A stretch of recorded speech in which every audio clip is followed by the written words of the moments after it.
टपर टपर टपक पसीना गजब गरमी का महीना। टपो टपो टपक पसीना गजब गरमी का महीना। ससुरा हमारे पंखा ले आए, ससुरा हमारे पंखा ले आए। सासू हराम किया जीना गजब गरमी का महीना। सासू हराम किया जीना गजब गरमी का महीना। टपो टपो टपक पसीना गजब गरमी का महीना। जेठा हमारे कूलर ले आए, जेठा हमारे कूलर ले आए।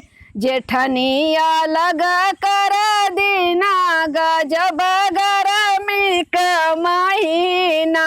जेठनिया लग कर दीना गजब गरमी का महीना। टपो टपो टपक पसीना गजब गरमी का महीना।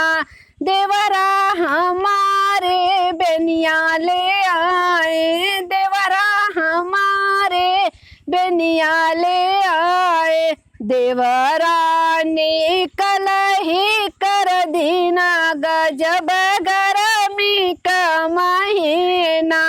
देवरा निकल ही कर दी गजब गरमी का महीना। टपो टपो टपक पसीना गजब गरमी का महीना।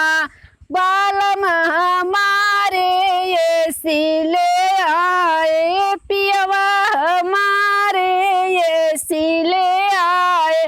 ननदी ने छोड़ा खाना पीना गजब गरमी का महीना।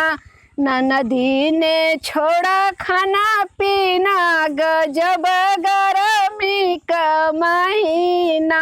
टपो टपो टपक पसीना गजब गरमी का